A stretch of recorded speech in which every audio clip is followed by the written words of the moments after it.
Your grandpa's pickup rolled past 500,000 miles hauling feed and fence posts the whole way, and it was still firing clean the day it sold.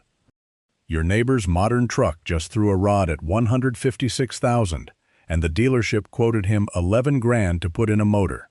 Same road, same kind of work. Two completely different endings. There's a reason for that gap, and it's got almost nothing to do with how well the neighbor babied his truck. The whole answer costs less than a cup of coffee, and I'll tell you plain, the mechanics would rather you never heard it. It's the kind of trick that empties their bays for the weekend if everybody knew. I've watched boys up here charge $400 for what costs pocket change and a half hour of your Saturday. The fix isn't complicated, it isn't dangerous, and it sure isn't new. It just doesn't sell any parts, so nobody has any reason to talk about it. But the old-timers weren't born with this trick. It came from a place none of us would expect. Back when I was a boy, the closest neighbor up the hollow ran a one-room machine shop, half buried in snow 4 months out of the year. He'd take in a dead engine right in the middle of hunting season, rifle rack still in the window, and hand it back 3 days later running like it just came off the line. He never owned a shop manual, never watched a single training tape. He'd just grown up on a one-room farm where you fixed what you had or you did without, and a habit like that gets handed down the same way a good cast skillet does. Up here, a winter breakdown was more than an inconvenience. It meant a cold house and kids wondering why supper was thin. So these old boys learned to make do with whatever a shop shelf and a feed barrel could offer, and they got doggone good at it. And that's where I found the first secret. But the second one is the one that'll make you angry. Ask why modern engines die young, and the honest answer is heat. A turbocharged aluminum four-banger under a load runs hot enough to cook its oil, and the hotter that oil runs, the faster it turns to sludge and bakes carbon across the piston rings.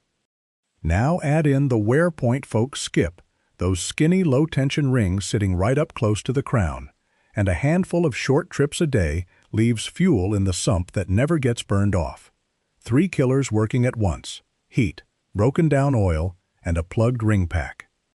Pull a modern motor down at 150,000 miles and you'll find rings stuck solid with baked-on varnish, and oil passages narrowed down to a pencil line. Grandpa's old cast-iron 6 ran cool and held 3 times the oil, so he never met the problem. He dodged it by accident. So the fix has to overcome all 3 of those at once, and it does it for less than a bag of feed. It's a simple PCV valve, one of those little brass or plastic fittings tucked in the valve cover, the part most junkers toss in the box when they clean out the garage. That $2 valve is the whole trick. Here's what it actually does.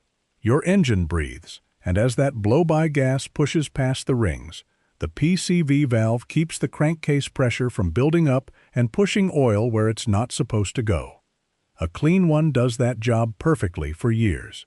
That's the entire secret the additive bottles are charging you $40 to imitate. Keep that breather clear and that valve working, and pressure stays where it belongs, oil keeps doing its job, and tolerances hold. Slap it in wrong, though, and you've just bought yourself a bigger headache than you started with. The way most people kill this fix is by over-tightening the thing or wedging it somewhere it was never meant to sit. That valve needs to rattle and move. That's how it meters the pressure. Torque it down like a lug nut, and you've sealed it shut into a solid plug. Then there's the crowd that decides a new valve means they can skip the rest. They never check the hose, never look at the little grommet that goes brittle and starts sucking air. A vacuum leak right there leans that mix out and runs the engine hot as a brand. And the truly bold ones just swap the valve while oil is still running down the block, dropping dirt straight into the open port. That grit rides the oil right into the bearing journals. And that's exactly the kind of shortcut that had my neighbor's truck smoking on the Ridge Road last spring. Here's where it gets interesting. Every time that engine warms up and cools back down, the metals grow and shrink, and that constant flexing is what finally wears the clearances loose.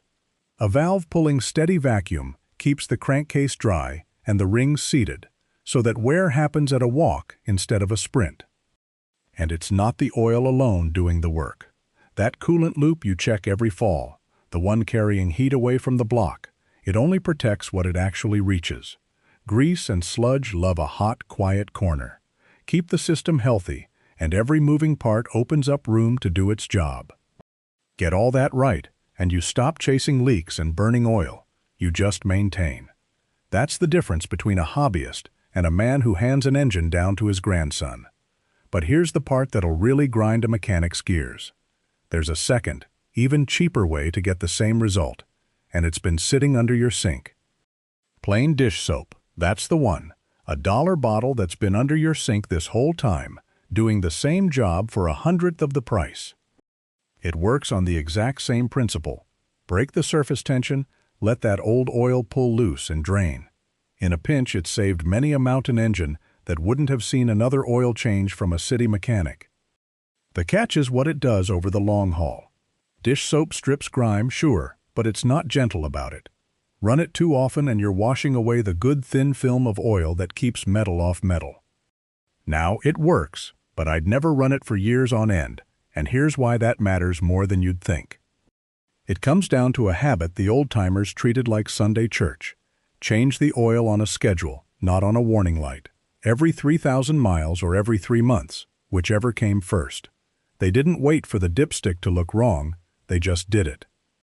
My uncle kept a little ledger in the glove box, pencil and all, and every tick mark was money in the bank. That routine is what actually makes either trick work, because a clean engine doesn't need a flush to begin with.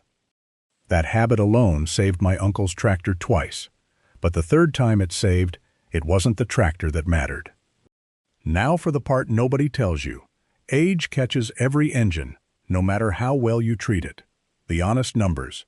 A well-oiled small block can still see 250,000 miles before rings lose their seal.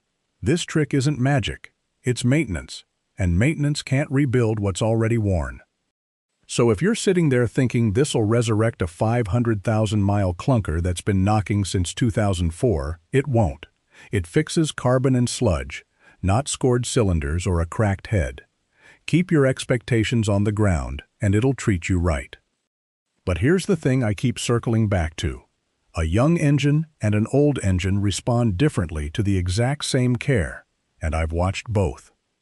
And that's the closest I've come to the whole truth.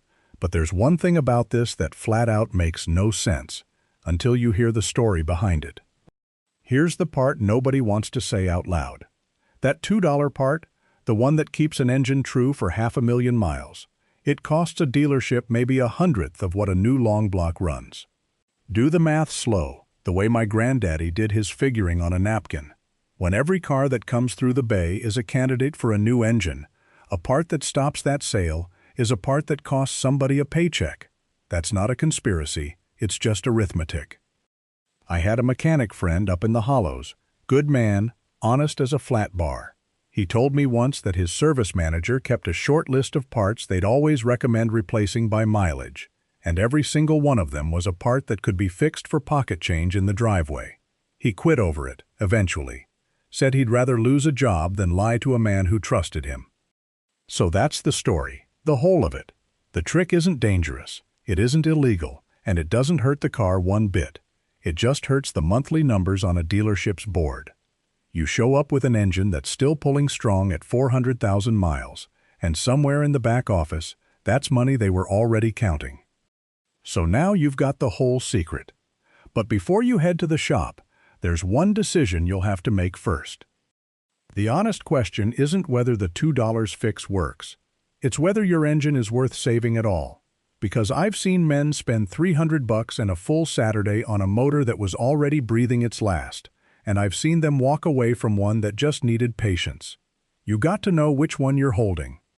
Ask yourself 3 things before you spend a dime. Does it hold oil pressure warm, or does it rattle at idle and only settle at speed? Does it burn clean coming off a hard hill, or trail a blue plume? And crucially, has it been fed, actually fed, oil on a schedule, or fed on the rare occasion somebody remembered? An engine that's been starved is a dead engine, and no $2 part resurrects a dead engine. That's the thing the old-timers understood. The fix isn't magic, it's a multiplier. It takes an engine that was treated right and lets it keep being treated right for another 200,000 miles. Point it at something neglected, and you're just polishing a casket. Make the wrong call there, and you'll be second-guessing it every time the engine turns over. So get this part right.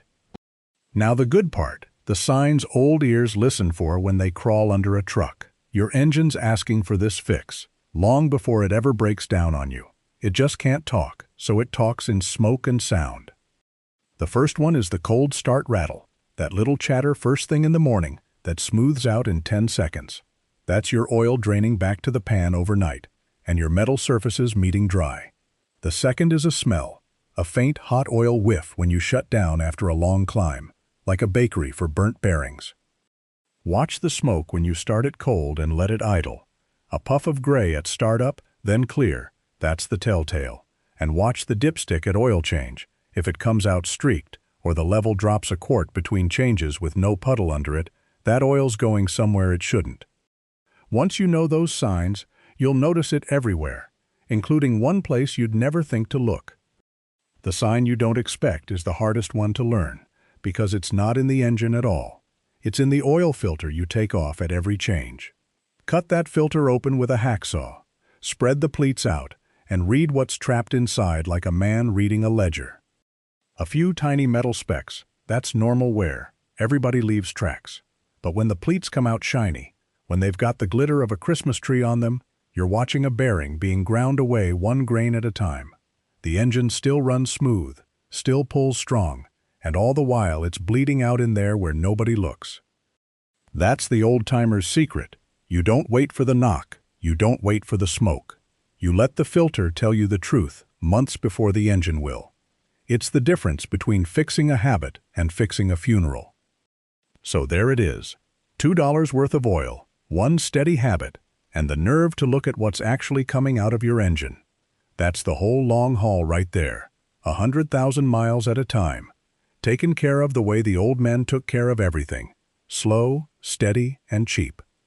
The mechanics will tell you a 500,000-mile engine can't be bought for the price of a gallon of milk. And that's exactly why they want this banned, because they're not selling that. They're selling the parts that fail when you don't know to look. The mountain way was never about magic. It was about showing up and paying attention, week after week, year after year. That's the whole secret, and it ain't for sale. If your granddaddy taught you a trick that kept something running past its prime, I'd sure like to hear it. Drop it in the comments, and let's keep the old ways alive.